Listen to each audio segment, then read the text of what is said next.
संबल हिंसा में मुस्लिम महिलाओं के 3 प्लान सुन हिल गई पुलिस। दंगाइयों की रक्षा, पुलिस को निष्क्रिय करना और पत्थर बोतलें फेंकना।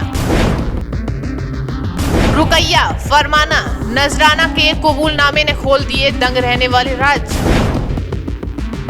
यूपी पुलिस ने संबल के आरोपियों को थाने में किया ऐसा इलाज।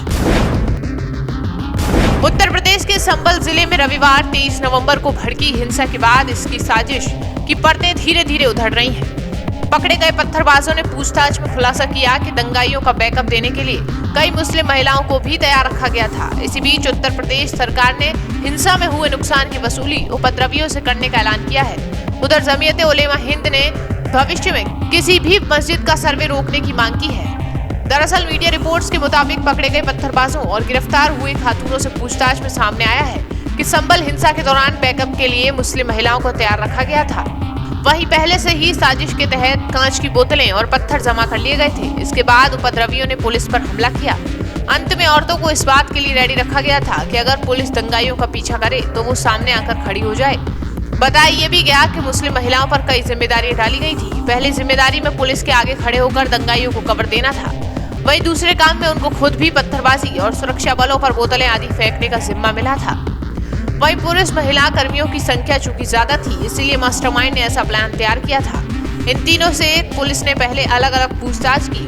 उसके बाद तीनों को सामने बुलाकर और आमने सामने बिठाकर पूछा कि किसने कितना झूठ बोला और कितना सच। इसका मिलान पुलिस की कई टीमें कर रही हैं। लेकिन जिस हिसाब से 3 लेयर में दंगाई खड़े थे, वो साफ बता रहे हैं कि प्लानिंग बहुत बड़ी थी। हिंसा में शामिल रुकैया, फरमाना और नजराना ने भी इस तरह की साजिश रचे जाने की पुष्टि की है। इन महिला आरोपियों को आमने सामने बिठाकर भी पूछताछ की गई। वहीं संबल शहर में बतौर चौकी इंचार्ज तैनात राठी जो FIR दर्ज करवाते हैं, उसमें साफ साफ लिखा गया कि DSP अनुज चौधरी और हमने भीड़ को काफी समझाने की कोशिश की, लेकिन वो नहीं मानी। उन्होंने सरकारी गाड़ियों में तोड़फोड़ की, खुलेआम पुलिस को निशाना बनाया। ऐसे में एक सवाल ये भी उठता है कि आखिर अनुज चौधरी से भीड़ की क्या दुश्मनी थी। कहा यह जा रहा है कि घटना वाले दिन से पहले ही उनके खिलाफ संबल में माहौल बनने लगा था, क्योंकि CO अनुज चौधरी दलबल के साथ पहले ही दिन से मुस्तैद थे और वो हर हाल में जज के आदेश का पालन करवाना चाहते थे। पर कुछ लोग उन्हें रोकना चाहते थे, जो अपनी मंशा में कामयाब नहीं हुए तो पहले CO की गाड़ी पर पत्थर मारे, जिससे गाड़ी का शीशा टूट गया और उसके बाद सीधा इन्हें निशाना बनाया गया। आरोपी की तस्वीर भी मीडिया में सामने आई है, जिसमें उसके हाथों में तमंचा नजर आ रहा है। वो निशाना लगाता हुआ नजर आ रहा है। ऐसे में कई आरोपियों के पोस्टर यूपी पुलिस छपवा रही है। बता दें कि पुलिस की कई टीमें संबल केस में 7 अलग अलग एंगल से जांच कर रही हैं। पहला एंगल, जामा मस्जिद के आसपास भीड़ किसके कहने पर जमा हुई, हजारों की भीड़ को न्योता किसने दिया। दूसरा एंगल, जिस वक्त घटना हुई वहाँ कितने मोबाइल एक्टिव थे, उनका डाटा इकट्ठा किया जा रहा है। तीसरा एंगल, CCTV कैमरे जो वहाँ लगे थे वो किसने तोड़े, उसकी फुटेज DVR की मदद से रिकवर की जा रही है। वहीं चौथा angle, 27 mobile phone forensic lab में जांच के लिए भेजे गए हैं, ताकि डिटेल्ड मैसेज, फोटो, वीडियो और भी रिकवर हो। वहीं पांचवा एंगल, किन किन सोशल मीडिया हैंडल्स पर आपत्तिजनक पोस्ट किए गए, उनके मैसेज को एनालाइज किया जा रहा है। छठा एंगल, मोबाइल, वीडियो, ड्रोन कैमरे के फुटेज खंगालने आरोपियों की पहचान के लिए स्पेशल टीमें लगाई गई। वहीं 7वां एंगल, स्थानीय लोगों के बयान दर्ज कर सच्चाई पता की जाए, ताकि प्लानिंग कब और कैसे बनाई गई इसका पूरा खुलासा हो।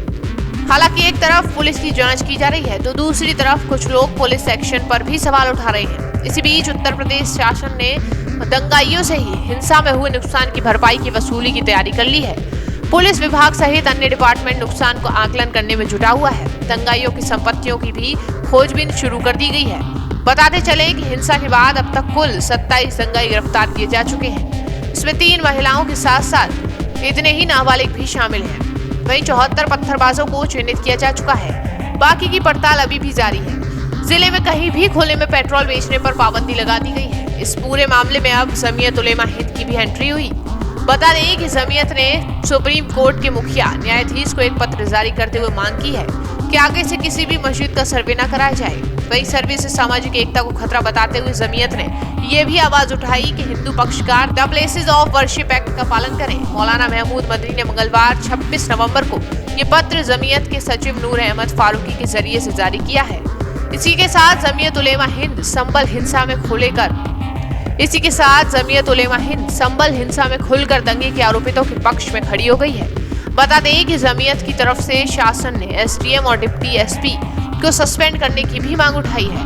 वहीं जमीयत उलेमा हिंद ने संभल में हिंसा में हुई मौतों का जिम्मेदार भी प्रशासन को ही ठहरा दिया है।